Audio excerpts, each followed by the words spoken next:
Hello ਬੱਚੋ ਬੇਟੇ ਕੱਲ ਵਾਲੇ ਲੈਕਚਰ ਦੇ ਵਿੱਚ ਆਪਾਂ physical properties of alcohols and ਫਿਨੋਲਸ ਕੀਤੀਆਂ ਸੀ। ਅੱਜ ਆਪਾਂ ਕਰਦੇ ਹਾਂ ਬੇਟੇ ਕੈਮੀਕਲ ਪ੍ਰੋਪਰਟੀਜ਼ ਆਫ ਅਲਕੋਹਲਸ। ਸਿਰਫ ਅਲਕੋਹਲਸ ਦੀਆਂ ਕੈਮੀਕਲ ਪ੍ਰੋਪਰਟੀਜ਼ ਪੜਾਂਗੇ ਅੱਜ ਆਪਾਂ। ਅਲਕੋਹਲਸ ਬੇਟੇ ਵਰਸੇਟਾਈਲ ਕੰਪਾਊਂਡਸ ਹੁੰਦੇ ਆ ਕਿਉਂਕਿ ਇਹ ਨਿਊਕਲੀਓਫਾਈਲ ਤੇ ਇਲੈਕਟ੍ਰੋਫਾਈਲ ਦੋਨਾਂ ਦੀ ਤਰ੍ਹਾਂ ਰਿਐਕਟ ਕਰਦੇ ਆ। ਠੀਕ ਹੈ, ਜਦੋਂ ਇਲੈਕਟ੍ਰੋਫਾਈਲ ਨਾਲ ਰਿਐਕਟ ਕਰਨਗੇ ਤਾਂ ਇਹ ਨਿਊਕਲੀਓਫਾਈਲ ਦੀ ਤਰ੍ਹਾਂ ਬਿਹੇਵ ਕਰਨਗੇ, ਜਦੋਂ ਨਿਊਕਲੀਓਫਾਈਲ ਨਾਲ ਵੀ ਰਿਐਕਟ ਕਰਨਗੇ ਤਾਂ ਇਹ ਇਲੈਕਟ੍ਰੋਫਾਈਲ ਦੀ ਤਰ੍ਹਾਂ ਬਿਹੇਵ ਕਰਦੇ ਆ। ਕਿਉਂ? ਕਿਉਂਕਿ ਅਲਕੋਹਲਸ ਦੇ ਵਿੱਚ OH ਤੇ CO ਦੋਨੋਂ ਤਰ੍ਹਾਂ ਦੇ ਬੌਂਡ ਹੈ ਜਿਹੜੇ ਉਹ ਟੁੱਟ ਸਕਦੇ ਆ। ਕਲੀਅਰ ਹੈ? ਇਹ ਪ੍ਰੋਟੋਨ ਵੀ ਦੇ ਸਕਦਾ ਹੈ ਤੇ ਇਹਦੇ ਕੋਲੇ ਆਕਸੀਜਨ ਦੇ ਕੋਲੇ ਇਲੈਕਟ੍ਰੋਨ ਦੇ ਪੇਅਰ ਹੁੰਦੇ ਆ ਤਾਂ ਇਹ ਜਿਹੜਾ ਹੈਗਾ ਨਿਊਕਲੀਓਫਾਈਲ ਦੀ ਤਰ੍ਹਾਂ ਵੀ ਬਿਹੇਵ ਕਰੇਗਾ। ਠੀਕ ਹੈ, ਤਾਂ ਇਸ ਬੇਸ ਤੇ ਆਪਾਂ ਜਿਹੜਾ ਡਿਵਾਈਡ ਕਰਦੇ ਹਾਂ alcohols as ਨਿਊਕਲੀਓਫਾਈਲ and alcohols as ਇਲੈਕਟ੍ਰੋਫਾਈਲ। ਪਹਿਲਾਂ ਆਪਾਂ ਦੇਖਿਆ ਨਿਊਕਲੀਓਫਾਈਲ ਦੀ ਤਰ੍ਹਾਂ ਇਹ ਬਿਹੇਵ ਕਦੋਂ ਕਰਦੇ ਆ, ਜਦੋਂ ਬੇਟੇ ROH ਦੇ ਵਿੱਚ OH ਬੌਂਡ ਬ੍ਰੇਕ ਹੋਏਗਾ।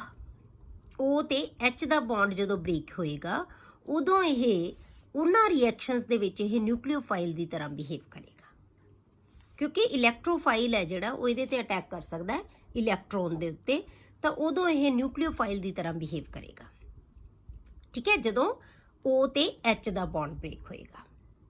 ਠੀਕ ਹੈ, ਕਿਵੇਂ ਆਪਾਂ ਰਿਐਕਸ਼ਨ ਦਿਖਾਉਂਦੇ ਹਾਂ? ਅਲਕੋਹਲ ਲੈ ਲਿਆ ਕਿਉਂਕਿ ਆਕਸੀਜਨ ਕੋਲ 2 ਇਲੈਕਟ੍ਰੋਨ ਦੇ ਪੇਅਰ ਹੈਗੇ ਐਕਸਟਰਾ, ਤਾਂ ਕੋਈ ਵੀ ਇਲੈਕਟ੍ਰੋਫਾਈਲ ਜਿਹਦੇ ਕੋਲ ਇਲੈਕਟ੍ਰੋਨ ਦੀ ਡੈਫੀਸ਼ੀਐਂਸੀ ਹੈ ਉਹ ਇਹਨੂੰ ਅਪਰੋਚ ਕਰੇਗਾ ਤਾਂ ਆਪਣਾ ਇਲੈਕਟ੍ਰੋਨ ਦਾ ਪੇਅਰ ਉਹਨੂੰ ਦੇ ਦੇਗਾ।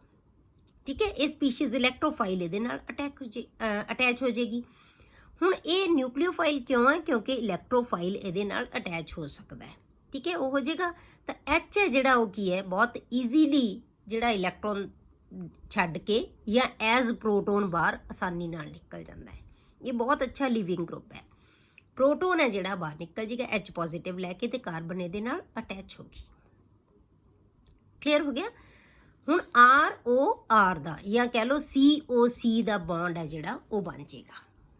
ਠੀਕ ਹੈ, ਤਾਂ ਇਹ ਕਿਹਦੀ ਤਰ੍ਹਾਂ ਬਿਹੇਵ ਕਰ ਰਿਹਾ ਇਹ? ਐਜ਼ ਨਿਊਕਲੀਓਫਾਈਲ। ਦੂਸਰਾ ਆਪਾਂ ਕਰਦੇ ਹਾਂ ਬੇਟੇ ਐਜ਼ ਇਲੈਕਟ੍ਰੋਫਾਈਲ। ਇਲੈਕਟ੍ਰੋਫਾਈਲ ਦੀ ਤਰ੍ਹਾਂ ਬਿਹੇਵ ਕਦੋਂ ਕਰੇਗਾ? ਜਦੋਂ C ਤੇ O ਦਾ ਬੌਂਡ ਟੁੱਟੇਗਾ। ਪਹਿਲਾਂ ਆਪਾਂ ਕੀ ਕਿਹਾ ਸੀ? O ਤੇ H ਦਾ, ਹੁਣ C ਤੇ O ਦਾ। R ਦੇ ਵਿੱਚੋਂ ਕੀ ਹੈ? C ਤੇ O ਦਾ ਬੌਂਡ ਹੈ, ਇਹ ਬ੍ਰੇਕ ਹੋਏਗਾ ਉਦੋਂ ਇਹ ਇਲੈਕਟ੍ਰੋਫਾਈਲ ਦੀ ਤਰ੍ਹਾਂ ਬਿਹੇਵ ਕਰੇਗਾ। The bond between CO is broken when they react as electrophiles. ਪ੍ਰੋਟੋਨੇਟਡ alcohols ਬਣਾਉਂਦੇ ਆ ਇਹ ਬੇਟੇ, ਕਿਉਂਕਿ ਅਲਕੋਹਲ ਦੇ ਉੱਤੇ ਪ੍ਰੋਟੋਨ ਅਟੈਕ ਕਰੇਗਾ। ਉਦੋਂ ਇਹ ਪ੍ਰੋਟੋਨ ਰਿਲੀਜ਼ ਕਰ ਰਿਹਾ ਸੀ, ਹੁਣ ਪ੍ਰੋਟੋਨ ਅਟੈਕ ਕਰੇਗਾ। ਕਿਹਦੇ ਤੇ ਕਰੇਗਾ? ਕਿਉਂਕਿ ਆਕਸੀਜਨ ਕੋਲ ਲੋਨ ਪੇਅਰ ਆਫ ਇਲੈਕਟ੍ਰੋਨ ਹੈ, ਤਾਂ ਇਹ ਪ੍ਰੋਟੋਨੇਟਡ ਅਲਕੋਹਲ ਬਣ ਗਿਆ। ਇਹਨੇ ਕੀ ਕਰਨਾ ਹੈ? ਇੱਧਰੋਂ ਇਲੈਕਟ੍ਰੋਨ ਦਾ ਪੇਅਰ ਲੈ ਕੇ ਜਿਹੜਾ ਵਾਟਰ ਹੈ ਉਹ ਨਿਕਲ ਜਾਏਗਾ, ਤਾਂ ਇਹਦੇ ਉੱਤੇ ਕੋਈ ਇਲੈਕਟ੍ਰੋਫਾਈਲ ਹੈ ਜਿਹੜਾ ਨਾ ਨਿਊਕਲੀਓਫਾਈਲ ਹੈ ਉਹ ਅਟੈਕ ਕਰ ਸਕਦਾ ਹੈ। ਹੁਣ ਇਹ ਇੱਕ ਇਲੈਕਟ੍ਰੋਫਾਈਲ ਦੀ ਤਰ੍ਹਾਂ ਬਿਹੇਵ ਕਰੇਗਾ। ਠੀਕ ਹੈ, ਹੁਣ ਕੀ ਆ ਜਾਏਗਾ? ਨਿਊਕਲੀਓਫਾਈਲ ਆਇਆ, ਇਹਦੇ ਤੇ ਅਟੈਕ ਕਰੇਗਾ ਕਿਉਂਕਿ ਇਹ ਇਲੈਕਟ੍ਰੋਨ ਦਾ ਪੇਅਰ ਲੈ ਜਾਏਗੀ, ਆਕਸੀਜਨ ਵਾਟਰ ਨਿਕਲ ਜਾਏਗਾ, ਇਹਦੇ ਤੇ ਪੋਜ਼ਿਟਿਵ ਚਾਰਜ ਆ ਜਾਏਗਾ। ਪੋਜ਼ਿਟਿਵ ਦੇ ਉੱਤੇ ਨਿਊਕਲੀਓਫਾਈਲ ਜਿਹੜਾ ਹੈਗਾ ਅਟੈਕ ਕਰ ਦੇਗਾ ਕਿਉਂਕਿ ਕਾਰਬਨ ਤੇ ਪੋਜ਼ਿਟਿਵ ਚਾਰਜ ਹੋਏਗਾ, ਇਸ ਕਰਕੇ ਇਹ ਕੀ ਹੈ? ਇਲੈਕਟ੍ਰੋਫਾਈਲ ਦੀ ਤਰ੍ਹਾਂ ਬਿਹੇਵ ਕਰੇਗਾ। ਕਲੀਅਰ? ਤਾਂ ਦੋਨੋਂ ਤਰ੍ਹਾਂ ਨਾਲ ਬਿਹੇਵ ਕਰ ਸਕਦਾ ਹੈ। ਜਦੋਂ OH ਬੌਂਡ ਟੁੱਟੇਗਾ ਤਾਂ ਨਿਊਕਲੀਓਫਾਈਲ, ਜਦੋਂ C ਤੇ O ਦਾ ਬੌਂਡ ਬ੍ਰੇਕ ਹੋਏਗਾ ਉਦੋਂ ਕੀ ਹੈ? ਇਹ ਇਲੈਕਟ੍ਰੋਫਾਈਲ। ਠੀਕ ਹੈ, ਹੁਣ ਆਪਾਂ ਕਰਦੇ ਹਾਂ ਬੇਟੇ ਰਿਐਕਸ਼ਨਸ ਇਹਨਾਂ ਦੀ। ਇਹਨਾਂ ਦੋਨਾਂ ਤਰ੍ਹਾਂ ਦੇ ਨਾਲ ਆਪਾਂ ਰਿਐਕਸ਼ਨਸ ਪੜਾਂਗੇ। ਪਹਿਲਾਂ ਆਪਾਂ ਰਿਐਕਸ਼ਨਸ ਪੜ੍ਹਦੇ ਹਾਂ ਬੇਟੇ reactions involving cleavage of OH bond. ਠੀਕ ਹੈ, ਜਦੋਂ ਇਹਦੇ ਵਿੱਚ O ਤੇ H ਦਾ ਬੌਂਡ ਬ੍ਰੇਕ ਹੋਏਗਾ ਉਦੋਂ ਇਹ ਕਿਵੇਂ ਬਿਹੇਵ ਕਰਦਾ ਹੈ, ਕਿਹੜੇ ਕਿਹੜੇ ਰਿਐਕਸ਼ਨਸ ਆ। ਸਭ ਤੋਂ ਪਹਿਲਾਂ ਬੇਟੇ ਲੈਂਦੇ ਆਪਾਂ ਰਿਐਕਸ਼ਨ ਵਿਦ ਮੈਟਲਸ। ਹੁਣ ਮੈਟਲਸ ਦੇ ਨਾਲ ਰਿਐਕਸ਼ਨ ਦਾ ਮਤਲਬ ਬੇਟੇ ਕੀ ਇਹਦਾ? ਐਸਿਡਿਕ ਕਰੈਕਟਰ ਹੈ। ਐਸਿਡਸ ਹੈ ਜਿਹੜੇ ਮੈਟਲਸ ਦੇ ਨਾਲ ਰਿਐਕਟ ਕਰਕੇ ਹਾਈਡਰੋਜਨ ਰਿਲੀਜ਼ ਕਰਦੇ ਆ। ਇਹ ਆਪਾਂ ਪੜ੍ਹਿਆ ਹੋਇਆ ਹੈ ਕਿ ਕੋਈ ਵੀ ਐਸਿਡਸ ਹੈ ਜਦੋਂ ਮੈਟਲ ਦੇ ਨਾਲ ਰਿਐਕਟ ਕਰਕੇ ਹਾਈਡਰੋਜਨ ਰਿਲੀਜ਼ ਕਰਦੇ ਆ, ਤੇ ਇਸੇ ਤਰ੍ਹਾਂ ਇਹ ਕਿਉਂਕਿ ਇਹਦਾ ਐਸਿਡਿਕ ਕਰੈਕਟਰ ਹੈ ਇਸ ਕਰਕੇ ਇਹ ਮੈਟਲਸ ਦੇ ਨਾਲ ਰਿਐਕਟ ਕਰਕੇ ਹਾਈਡਰੋਜਨ ਰਿਲੀਜ਼ ਕਰ ਰਿਹਾ। ਅਲਕੋਹਲ ਆਪਾਂ ਕਿਵੇਂ ਕਹਾਂਗੇ? Alcohols are weakly acidic in nature. These react with active metals such as sodium, potassium, aluminium। ਮਤਲਬ ਜਿਹੜੀਆਂ ਐਕਟਿਵ ਮੈਟਲਸ ਹੈ ਉਹਨਾਂ ਨਾਲ ਰਿਐਕਟ ਕਰੇਗਾ ਇਹ। ਅਲਕੋਹਲ ਲੈ ਲਿਆ ਆਪਾਂ Na, ना रिएक्ट करेगा तो की बना लेना है सोडियम का सॉल्ट RONA सोडियम एल्कोक्साइड। ठीक है, सोडियम एल्कोक्साइड बना जाए, वो भी सॉल्ट बना दे, नाल की निकल जाएगा हाइड्रोजन। तो ये एसिड की तरह बिहेव करता है। या आप टर्शरी ब्यूटाइल अल्कोहल ले लिया, ये एलुमीनियम ना रिएक्ट करेगा तो की बन जाएगा है एलुमीनियम टर्शरी ब्यूटाऑक्साइड बन जाएगा। एल्कोक्साइड की थां ते आपां की लाता क्योंकि ब्यूटेन का ये ब्यूटाऑक्साइड बन गया टर्शरी ब्यूटाइल, क्योंकि टर्शरी ब्यूटाइल है टर्शरी ब्यूटाऑक्साइड, एलुमीनियम टर्शरी ब्यूटाऑक्साइड बना लेना। ठीक है, बैलेंस करने लई सानूं इहनूं 2 लगाउणा पिया, बैलेंस तो असीं इक्वेशन नूं करांगे। ठीक है, हुण ये अल्कोहल्स है बेटे जिहड़े ये ब्रॉन्स्टेड एसिड्स होंदे है। ब्रॉन्स्टेड एसिड्स किन्हां नूं कहने बटे ये कोई भी स्पीशीज़ जिहड़ी प्रोटोन रिलीज़ कर सकदी है, डोनेट कर सकदी है, उहनूं असीं ब्रॉन्स्टेड एसिड कहने आ। अल्कोहल्स क्योंकि H आयन रिलीज़ कर सकते, इत्थों ही टुटेगा ना बॉन्ड, आप पढ़ी हो रहे हैं जिहदे विच O ते H का बॉन्ड ब्रेक होएगा, क्योंकि ये H आयन रिलीज़ कर सकता है, इस करके इहनूं असीं ब्रॉन्स्टेड एसिड का। ठीक है, that is they can donate proton to a stronger base. Strong base नूं ये अपना प्रोटोन रिलीज़ कर सकते, दे सकते, डोनेट कर सकते हैं। आपां की ले लिया बेटे अल्कोहल, ये एसिड की तरह बिहेव करेगा क्योंकि ये बेस नाल रिएक्ट कर रहा है। बेस के उत्ते की है बेटे नैगेटिव चार्ज है, नैगेटिव चार्ज किनू लैके जाएगा प्रोटोन नूं लै जाएगा। ठीक है, तो इलैक्ट्रॉन का पेयर ये कोले शिफ्ट हो जाएगा। जो इलैक्ट्रॉन का पेयर शिफ्ट हो गया बेटे तो ये की है एक इलैक्ट्रोफाइल की तरह ना सॉरी न्यूक्लियोफाइल की तरह बिहेव करेगा। ठीक है, ये न्यूक्लियोफाइल बन जाएगा जो ये H आयन रिलीज़ कर देगा, ये कोल इलैक्ट्रॉन का पेयर आ गया। तो हुण जदों इन्हें इलैक्ट्रॉन का पेयर बेटे ये कोल आ गया तो ये की है प्रोटोन नूं एक्सैप्ट कर सकता है। तो जिहड़ी स्पीशीज़ प्रोटोन नूं एक्सैप्ट कर सकती है बेटे उन्होंने असीं कॉन्जुगेट बेस कहने आ, उन्होंने असीं बेस कहने आ, ब्रॉन्स्टेड बेस कहने आ। हुण क्योंकि ये एसिड सी हमेशा जिहड़े लॉरी ब्रॉन्स्टेड कॉन्सैप्ट के अकॉर्डिंग हमेशा की बनते हैं कॉन्जुगेट एसिड बेस पेयर बनते हैं। जदों इन्हें प्रोटोन रिलीज़ करता तो ये कॉन्जुगेट बेस बना लिया, क्यों क्योंकि ये प्रोटोन नूं एक्सैप्ट कर सकता है। जदों बेस ने एसिड नूं एक्सैप्ट कर लिया तो इन्हें कॉन्जुगेट एसिड बना लिया क्योंकि ये H आयन रिलीज़ कर सकता है। क्लीयर हो गया, तो ये कॉन्जुगेट एसिड बेस पेयर बना लेंगे।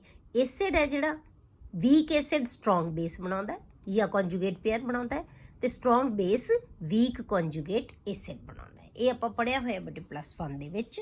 ठीक है, तो क्योंकि ये H आयन रिलीज़ कर सकता है इस करके दी नेचर की है बेटे एसिडिक है। ठीक है, हुण आपां एसिडिटी ऑफ अल्कोहल्स पढ़ते हैं।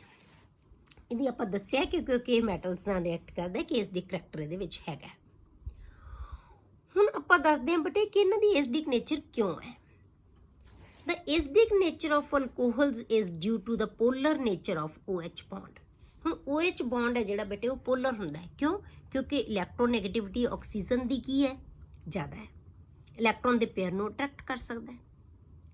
ठीक है, इलैक्ट्रॉन के पेयर नूं ये अट्रैक्ट कर सकता है, तो इस करके दी नेचर की हुंदी है पोलर हुंदी है। पोलर नेचर होने करके ही H आयन नूं रिलीज़ कर सकता है, इस करके दी एसिडिक नेचर हुंदी है। क्लीयर हो गया। पर जे बेटे इन्हां दे नाल अल्काइल ग्रुप जिहड़े लगे, क्योंकि अल्कोहल्स दे विच तां अल्काइल ग्रुप हुंदा ही है। हुण जिहड़े भी अल्काइल ग्रुप है ये की हुंदे बेटे इलैक्ट्रॉन रिलीजिंग ग्रुप हुंदे हैं, इलैक्ट्रॉन छड्डण वाले ग्रुप। हुण जिन्ने अल्काइल ग्रुप ज़्यादा होणगे बेटे उन्ना इहदे उत्ते इलैक्ट्रॉन की डेंसिटी नूं कार्बन दे उत्ते वधाउंदे जाणगे, उन्ना ही की है ऑक्सीजन दे वल नूं ये मतलब की है ये अट्रैक्ट नहीं करे। इलैक्ट्रॉन की डेंसिटी जिन्नी इधर नूं वधदी जाएगी बेटे उन्नी इहदा जिहड़ा रिलीज़ है वो की है मुश्किल हुंदा जाएगा H आयन दा रिलीज़, क्योंकि ऑक्सीजन इहदे तो इलैक्ट्रॉन दा पेयर अट्रैक्ट नहीं करेगी। पोलैरिटी है जिहड़ी बॉन्ड दी की हो जाती है घट जाती है, पोलैरिटी घटन करके एसिडिक स्ट्रेंथ घट जाती है। इस करके बेटे जिन्ने अल्काइल ग्रुप ज़्यादा होंदे जाणगे एसिडिक करैक्टर घटदा जाएगा। ठीक है, क्यों क्योंकि R ग्रुप हुंदा है इलैक्ट्रॉन डोनेटिंग +I इफेक्ट हुंदा है इहदा। ठीक है, तो आपां की कहना the electron releasing alkyl group increases electron density on oxygen and decreases the polarity of OH bond, that this decreases the acidic strength।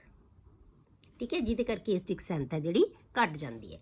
ਤੇ ਜੇ ਹੁਣ ਆਪਾਂ ਨੂੰ ਪੁੱਛਿਆ ਜਾਵੇ ਕਿ ਪ੍ਰਾਇਮਰੀ ਸੈਕੰਡਰੀ ਤੇ ਟਰਸ਼ਰੀ ਅਲਕੋਹਲਸ ਦੇ ਵਿੱਚੋਂ ਜਿਹੜੇ ਇਹਨਾਂ ਦਾ ਆਰਡਰ ਆਫ ਜਿਹੜਾ ਐਸਿਡਿਕ ਸਟਰੈਂਥ ਕੀ ਹੈ, ਤਾਂ ਪ੍ਰਾਇਮਰੀ ਅਲਕੋਹਲਸ ਸਭ ਤੋਂ ਵੱਧ ਐਸਿਡਿਕ ਨੇਚਰ ਦੇ ਹੁੰਦੇ ਆ, ਉਸ ਤੋਂ ਘੱਟ ਸੈਕੰਡਰੀ, ਉਸ ਤੋਂ ਘੱਟ ਟਰਸ਼ਰੀ, ਕਿਉਂਕਿ ਜਿੰਨੇ ਅਲਕਾਈਲ ਗਰੁੱਪ ਜ਼ਿਆਦਾ ਹੋਣਗੇ ਐਸਿਡਿਕ ਸਟਰੈਂਥ ਉਨੀ ਘਟਦੀ ਜਾਏਗੀ। ਹੁਣ ਆਪਾਂ ਬੇਟੇ ਇਹਦਾ ਅਲਕੋਹਲਸ ਦਾ ਵਾਟਰ ਦੇ ਨਾਲ ਕੰਪੈਰੀਜ਼ਨ ਕਰਦੇ ਹਾਂ। Alcohols are weaker acid than water. Alcohols ਪਾਣੀ ਤੋਂ ਵੀਕ ਹੁੰਦੇ ਆ ਜਾਂ ਪਾਣੀ ਨਾਲੋਂ ਵੀਕਰ ਐਸਿਡਸ ਹੁੰਦੇ ਆ, ਮਤਲਬ ਪਾਣੀ ਵੀ ਇਹਦੇ ਨਾਲੋਂ ਜ਼ਿਆਦਾ ਸਟਰੋਂਗਰ ਐਸਿਡ ਹੈ। ਕਿਉਂ? ਕਿਉਂਕਿ ਜਿਹੜਾ ਦੋਨਾਂ ਦੇ ਵਿਚਕਾਰ ਹੀ OH ਦੇ ਬੌਂਡ ਹੈ, ਇਹਨੇ H ਨੂੰ ਰਿਲੀਜ਼ ਕਰਨਾ ਹੈ, ਇਹਨੇ ਵੀ H ਨੂੰ ਰਿਲੀਜ਼ ਕਰਨਾ ਹੈ। ਐਸਿਡਿਕ ਸਟਰੈਂਥ ਇਹਦੇ ਦੀ ਬੇਸਡ ਹੈ।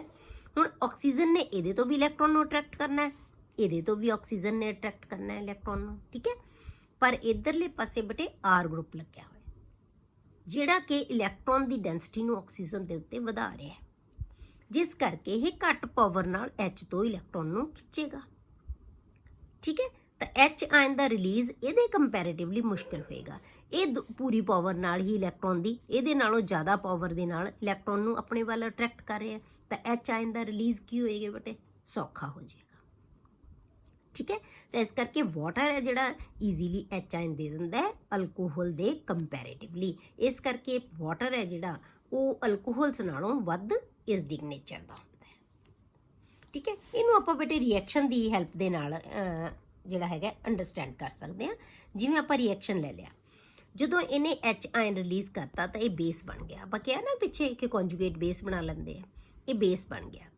ਹੁਣ ਇਹ ਬੇਸ ਹੈ ਤੇ ਇਹ ਵਾਟਰ ਐਸਿਡ ਦੀ ਤਰ੍ਹਾਂ ਰਿਐਕਟ ਕਰ ਰਿਹਾ ਹੈ, ਕਲੀਅਰ ਹੋ ਗਿਆ। ਹੁਣ ਇਹ ਐਸਿਡ ਹੈ, ਇਹ ਬੇਸ ਹੈ। ਹੁਣ ਇਹ ਬੇਸ ਹੈ, ਕੀ ਕਰੇਗਾ? ਇਹ ਪ੍ਰੋਟੋਨ ਨੂੰ ਰਿਸੀਵ ਕਰੇਗਾ। ਹੁਣ ਇਹਦੀ ਪ੍ਰੈਜ਼ੈਂਸ ਦੇ ਵਿੱਚ ਵਾਟਰ ਹੈ ਬੇਟਾ, ਇਹ ਪ੍ਰੋਟੋਨ ਇਹਨੂੰ ਦੇ ਸਕਦਾ ਹੈ। ਇਹਦੇ ਤੋਂ ਪ੍ਰੋਟੋਨ ਜਿਹਨੂੰ ਗੇਨ ਕਰ ਲਿਆ ਤਾਂ OH ਕੀ ਬਣ ਗਿਆ ਸਾਡੇ ਕੋਲੇ ਬੇਟੇ? ਨੈਗੇਟਿਵ ਬਚ ਗਿਆ। ਇਹ ਕੀ ਆ ਜਾਏਗਾ? ਨੈਗੇਟਿਵ। OH ਨੈਗੇਟਿਵ ਬਚ ਗਿਆ, ਕਲੀਅਰ। ਹੁਣ ਇਹ ਕੀ ਸੀ ਬੇਟੇ? ਬੇਸ। ਇਹਨੇ ਕੀ ਬਣਾ ਲਿਆ? Conjugate acid. ਇਹ ਕੀ ਸੀ? ਐਸਿਡ। ਇਹਨੇ ਬਣਾ ਲਿਆ ਕੰਜੂਗੇਟ ਬੇਸ, ਠੀਕ ਹੈ। H ਆਇਨ ਰਿਲੀਜ਼ ਕਰਕੇ OH ਨੈਗੇਟਿਵ ਰਹਿ ਗਿਆ। OH ਨੈਗੇਟਿਵ ਬੇਟੇ ਕੀ ਕਰ ਸਕਦਾ ਹੈ? H ਆਇਨ ਗੇਨ ਕਰ ਸਕਦਾ ਹੈ, ਠੀਕ ਹੈ। ਇਹ H ਆਇਨ ਗੇਨ ਕਰ ਸਕਦਾ। ਹੁਣ ਕਿਉਂਕਿ ਰਿਐਕਸ਼ਨ ਇੱਧਰ ਨੂੰ ਜਾ ਰਿਹਾ ਹੈ, ਇਹਦਾ ਮਤਲਬ ਕੀ ਹੈ ਕਿ ਇਹ ਪ੍ਰੋਟੋਨ ਹੈ ਜਿਹੜਾ ਇਹਨੂੰ ਡੋਨੇਟ ਕਰ ਸਕਦਾ ਹੈ, ਇਹ ਪ੍ਰੋਟੋਨ ਇਹਨੂੰ ਡੋਨੇਟ ਨਹੀਂ ਕਰ ਸਕਦਾ। ਇਸ ਡਾਇਰੈਕਸ਼ਨ ਦੇ ਵਿੱਚ ਨਹੀਂ ਰਿਐਕਸ਼ਨ ਜਾ ਰਿਹਾ ਬੇਟੇ, ਇਹ ਇਸ ਡਾਇਰੈਕਸ਼ਨ ਦੇ ਵਿੱਚ ਰਿਐਕਸ਼ਨ ਜਾ ਰਿਹਾ। ਤਾਂ ਆਪਾਂ ਦੋਨੋਂ ਹੀ ਲਿਆ, ਇੱਕ ਅਲਕੋਹਲ ਦਾ ਅਲਕੋਹਲ ਲੈ ਲਿਆ, ਇਹ ਕਿਉਂਕਿ ਅਲਕੋਹਲ ਤੋਂ ਹੀ ਬਣਾਇਆ ਇਹਨੇ, ਠੀਕ ਹੈ, ਐਲਕੋਕਸਾਈਡ, ਤੇ ਨਾਲ ਕੀ ਲੈ ਲਿਆ ਸੀ? ਵਾਟਰ। ਹੁਣ ਇਹ ਪ੍ਰੋਟੋਨ ਇਹਨੂੰ ਦੇ ਸਕਦਾ, ਇਸ ਕਰਕੇ ਇਹ ਕੀ ਹੈ? ਬੇਸ ਹੈ, ਇਹ ਐਸਿਡ ਹੈ, ਕਲੀਅਰ। ਹੁਣ ਇਸ ਰਿਐਕਸ਼ਨ ਤੋਂ ਸਾਨੂੰ ਕੀ ਪਤਾ ਲੱਗਦਾ ਬੇਟੇ ਕਿ ਵਾਟਰ ਹੈ ਜਿਹੜਾ ਉਹ ਬੈਟਰ ਪ੍ਰੋਟੋਨ ਡੋਨਰ ਹੈ ਐਜ਼ ਕੰਪੇਅਰ ਟੂ ਐਲਕੋਕਸਾਈਡ। ਐਲਕੋਕਸਾਈਡ ਦੇ ਕੰਪੈਰੀਟਿਵਲੀ ਜਿਹੜਾ ਵਾਟਰ ਹੈ ਇਹ ਬੈਟਰ ਇਲੈਕਟ੍ਰੋਨ ਡੋਨਰ ਹੈ, proton donor है। This reaction shows that water is a better proton donor। proton donor ਕੀ ਹੁੰਦਾ ਬੇਟੇ? ਜ਼ਿਆਦਾ stronger acid। ਜਿੰਨੀ easily proton donate ਕਰੇਗਾ ਉਨੀ ਉਹਦੀ ਐਸਿਡਿਕ ਸਟਰੈਂਥ ਜ਼ਿਆਦਾ ਹੋਏਗੀ, ਕਿਉਂਕਿ ਇਹ proton donate ਕਰ ਸਕਦਾ ਹੈ ਇਹਦੀ ਪ੍ਰੈਜ਼ੈਂਸ ਦੇ ਵਿੱਚ, ਇਸ ਕਰਕੇ stronger acid ਹੈ ਦੈਨ ਅਲਕੋਹਲ। ਹੁਣ ਜਿਹੜਾ ਦੂਸਰੀ ਚੀਜ਼ ਸਾਨੂੰ ਇਸ ਰਿਐਕਸ਼ਨ ਤੋਂ ਕੀ ਪਤਾ ਲੱਗਦੀ ਹੈ ਬੇਟੇ? ਜਿਹੜਾ ਐਲਕੋਕਸਾਈਡ ਹੈ, ਐਲਕੋਕਸਾਈਡ ਹੈ ਜਿਹੜਾ ਇਹ ਬੈਟਰ ਪ੍ਰੋਟੋਨ ਐਕਸੈਪਟਰ ਹੈ ਐਜ਼ ਕੰਪੇਅਰ ਟੂ ਹਾਈਡਰੋਕਸਿਲ ਆਇਨ। ਜਿਹੜਾ ਹਾਈਡਰੋਕਸਾਈਡ ਆਇਨ ਹੈ ਨਾ, ਇਹਦੇ ਕੰਪੈਰੀਟਿਵਲੀ ਇਹ ਬੈਟਰ ਐਕਸੈਪਟਰ ਹੈ, ਕਿਉਂਕਿ ਰਿਐਕਸ਼ਨ ਇੱਧਰ ਨੂੰ ਜਾ ਰਿਹਾ ਹੈ, ਇਸ ਪਾਸੇ ਨਹੀਂ ਜਾ ਰਿਹਾ। ਇਹ ਨਹੀਂ ਇਲੈਕਟ੍ਰੋਨ ਜਿਹੜਾ ਪ੍ਰੋਟੋਨ ਐਕਸੈਪਟ ਕਰੇਗਾ।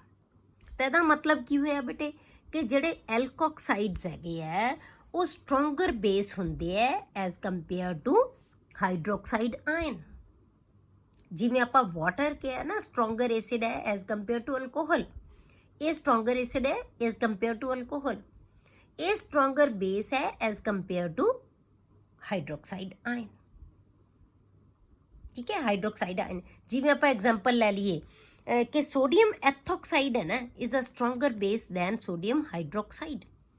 ਜੇ ਆਪਾਂ ਸੋਡੀਅਮ ਹਾਈਡਰੋਕਸਾਈਡ ਨੂੰ ਅਸੀਂ ਬਹੁਤ ਸਟਰੋਂਗ ਐਸਿਡ ਬੇਸ ਮੰਨਦੇ ਹਾਂ, पर ਜਿਹੜਾ ਸੋਡੀਅਮ ਦਾ ਐਲਕੋਕਸਾਈਡ ਬਣੇਗਾ ਨਾ ਉਸ ਤੋਂ ਵੀ ਸਟਰੋਂਗ ਬੇਸ ਹੋਏਗਾ।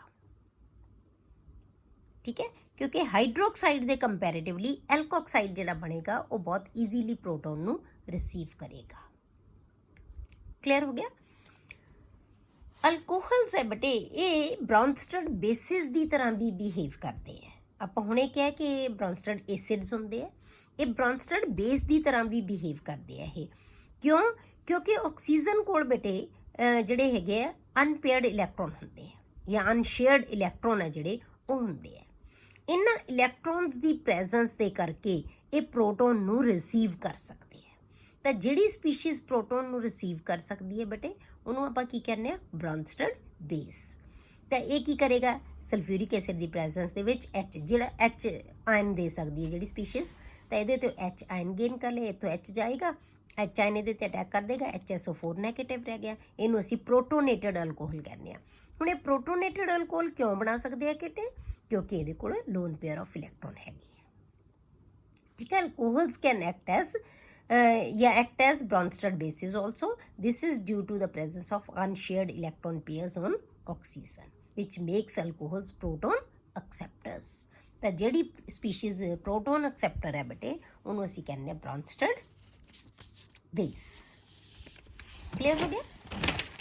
ਅਗਲਾ ਜਿਹੜਾ ਰਿਐਕਸ਼ਨ ਹੈ ਬੇਟੇ ਦੂਸਰਾ ਰਿਐਕਸ਼ਨ, ਪਹਿਲਾਂ ਆਪਾਂ ਰਿਐਕਸ਼ਨ ਕੀਤਾ ਹੈ ਰਿਐਕਸ਼ਨ ਵਿਦ ਮੈਟਲਸ ਜਾਂ ਆਪਾਂ ਕਹਿੰਦਾ ਐਸਿਡਿਕ ਨੇਚਰ ਇਹਨਾਂ ਦੀ ਕੀਤੀ ਆਪਾਂ। ਦੂਸਰਾ ਰਿਐਕਸ਼ਨ ਹੈ ਬੇਟੇ ਐਸਟੈਰੀਫਿਕੇਸ਼ਨ। ਹੁਣ ਐਸਟੈਰੀਫਿਕੇਸ਼ਨ ਕੀ ਹੈ ਬੇਟੇ? ਜਦੋਂ ਅਲਕੋਹਲਸ ਕਾਰਬੋਕਸਿਲਿਕ ਐਸਿਡ ਨਾਲ ਰਿਐਕਟ ਕਰਦੇ ਆ ਨਾ ਤਾਂ ਉਹਨੂੰ ਐਸਟਰ ਬਣਾ ਲੈਂਦੇ ਆ ਬੇਟੇ। ਤਾਂ ਐਸਟਰ ਦੀ ਫਾਰਮੇਸ਼ਨ ਦੇ ਰਿਐਕਸ਼ਨ ਨੂੰ ਅਸੀਂ ਕਹਿੰਦੇ ਆ ਐਸਟੈਰੀਫਿਕੇਸ਼ਨ। Clear? Alcohols react with carboxylic acids in the presence of concentrated sulfuric acid to form esters. The reaction is known as esterification. ਹੁਣ ਜਿਹੜਾ ਸਲਫਿਊਰਿਕ ਐਸਿਡ ਹੈ ਬੇਟੇ ਕੰਸਨਟ੍ਰੇਟਡ ਸਲਫਿਊਰਿਕ ਐਸਿਡ ਅਸੀਂ ਐਡ ਕਰਦੇ ਆ ਨਾ ਇਹ ਬੇਟੇ ਕਾਹਦਾ ਕੰਮ ਕਰਦਾ ਹੈ?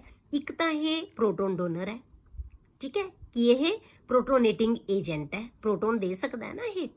ਦੂਸਰਾ ਬੇਟੇ ਇਹ ਡੀਹਾਈਡਰੇਟਿੰਗ ਏਜੰਟ ਹੈ। ਡੀਹਾਈਡਰੇਟਿੰਗ ਸਾਨੂੰ ਪਤਾ ਹੈ ਕਿ ਸਲਫਿਊਰਿਕ ਐਸਿਡ ਡੀਹਾਈਡਰੇਟਿੰਗ ਏਜੰਟ ਹੁੰਦਾ ਹੈ। ਇਹ ਕਿਉਂ ਅਸੀਂ ਯੂਜ਼ ਕਰਦੇ ਹਾਂ? ਕਿਉਂਕਿ ਜਿਹੜਾ ਰਿਐਕਸ਼ਨ ਹੈ ਬੇਟੇ ਇਹ ਰਿਵਰਸੀਬਲ ਨੇਚਰ ਦਾ ਹੈ। ਹੁਣ ਜਿਹੜਾ ਇਹਦੇ ਵਿੱਚ ਵਾਟਰ ਪ੍ਰੋਡਿਊਸ ਹੋ ਰਿਹਾ ਹੈ, ਜੇ ਅਸੀਂ ਇਹਨੂੰ ਨਾਲ ਦੀ ਨਾਲ ਰਿਮੂਵ ਨਹੀਂ ਕਰਾਂਗੇ ਤਾਂ ਰਿਐਕਸ਼ਨ ਹੈ ਜਿਹੜਾ ਬੈਕਵਰਡ ਡਾਇਰੈਕਸ਼ਨ ਦੇ ਵਿੱਚ ਜਾ ਸਕਦਾ ਹੈ।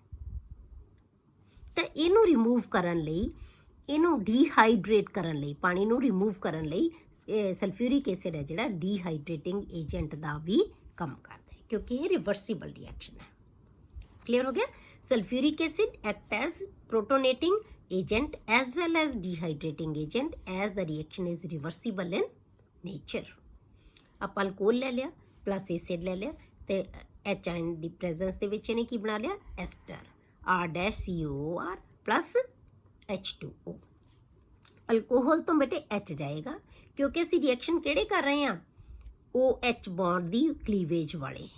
H ਇੱਥੋਂ ਜਾਏਗਾ, OH ਇੱਥੋਂ ਜਾਏਗਾ, ਵਾਟਰ ਨਿਕਲ ਜਾਏਗਾ, R-COR ਬਣ ਜਾਏਗਾ, OR ਠੀਕ ਹੈ, R-COOR ਐਸਟਰ। ਜਿਵੇਂ ਆਪਾਂ ਐਗਜ਼ਾਮਪਲ ਲਈਏ, ਆਪਾਂ ਲੈ ਲਿਆ ethanol C2H5OH plus CH3COOH ਇਥੇਨੋਇਕ acid. ਹੁਣ ਇਹਦੇ ਵਿੱਚੋਂ OH ਜਾਏਗਾ, CH3COOC2H5 ਇਹ ਗਰੁੱਪ ਤਾਂ ਰਹੇਗਾ ਹੀ ਰਹੇਗਾ, ਇੱਥੋਂ OH ਗਿਆ, ਇਹਦੇ ਨਾਲ ਅਟੈਚ ਹੋ ਜਾਏਗਾ ਇਹ, ਤਾਂ ਕੀ ਬਣਾ ਲਿਆ? ਇਥਾਈਲ ਐਥਨੋਏਟ, ਇਥਾਈਲ ਇਥੇਨ O8। O8 ਅਸੀਂ ਕਦੇ ਲਈ ਲਾਉਂਦੇ ਹਾਂ?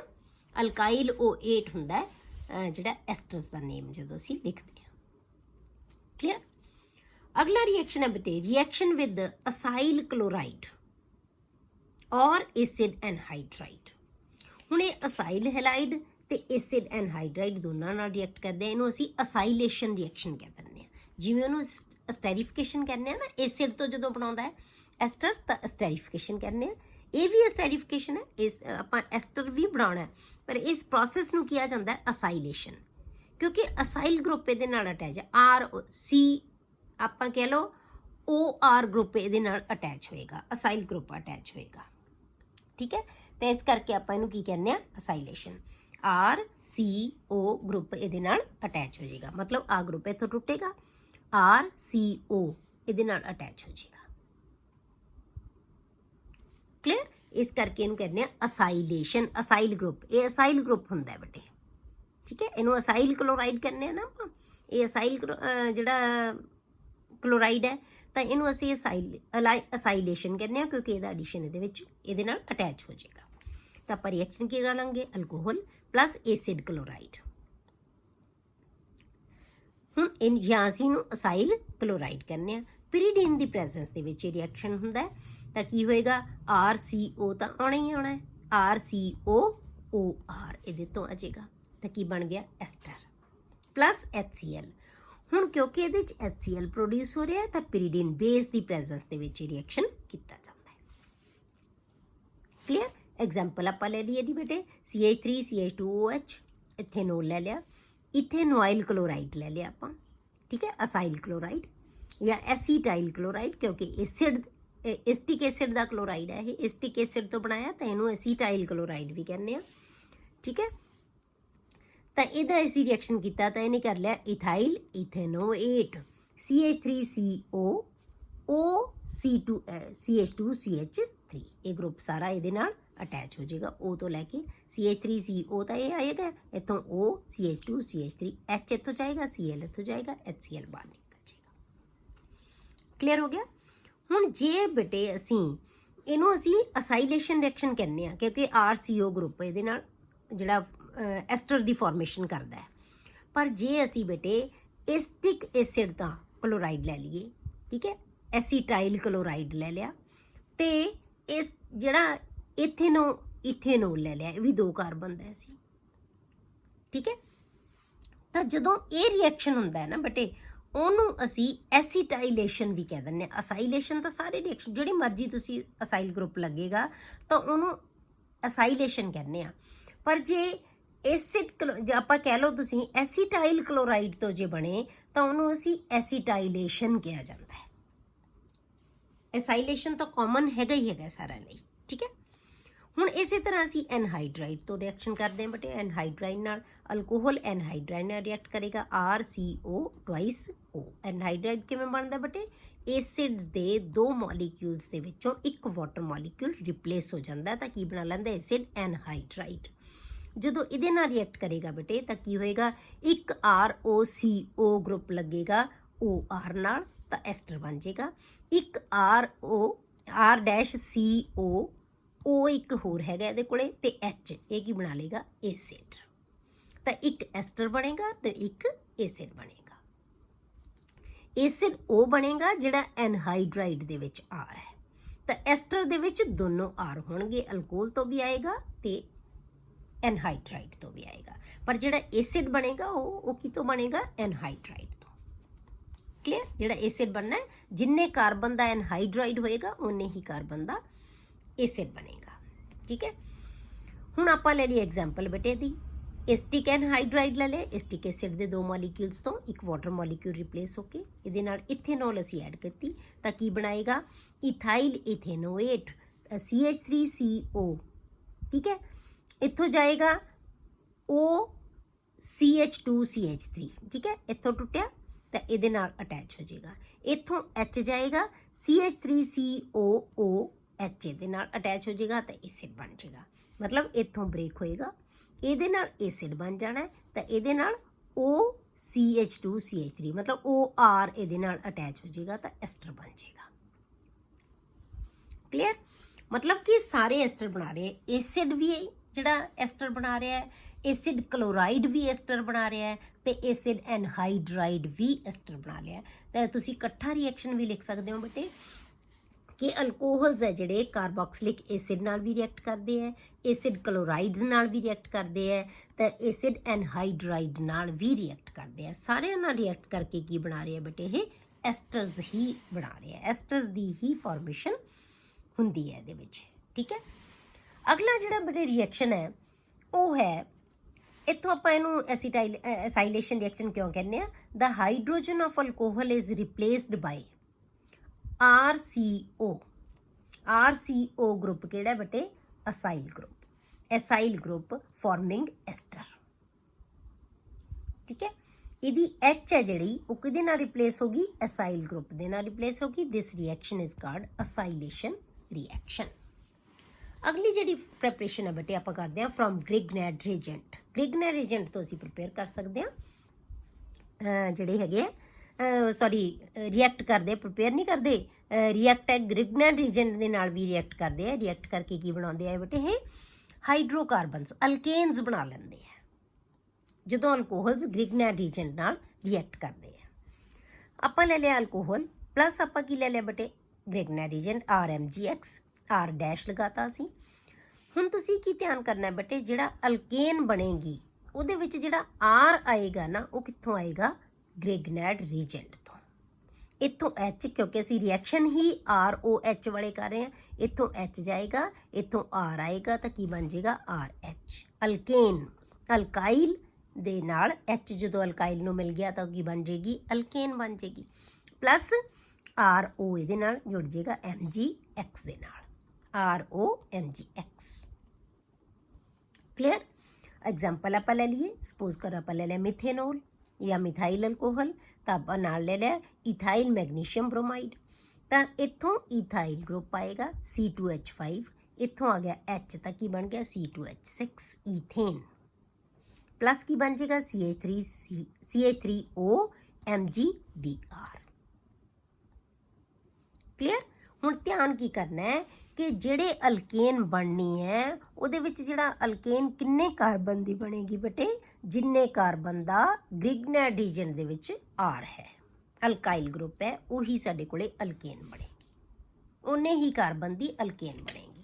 Clear? Alkane formed corresponds to the alkyl group of the Grignard reagent. Clear? ਅਗਲਾ ਟੌਪਿਕ ਬੇਟੇ ਆਪਾਂ ਨੈਕਸਟ ਲੈਕਚਰ ਦੇ ਵਿੱਚ ਡਿਸਕਸ ਕਰਾਂਗੇ।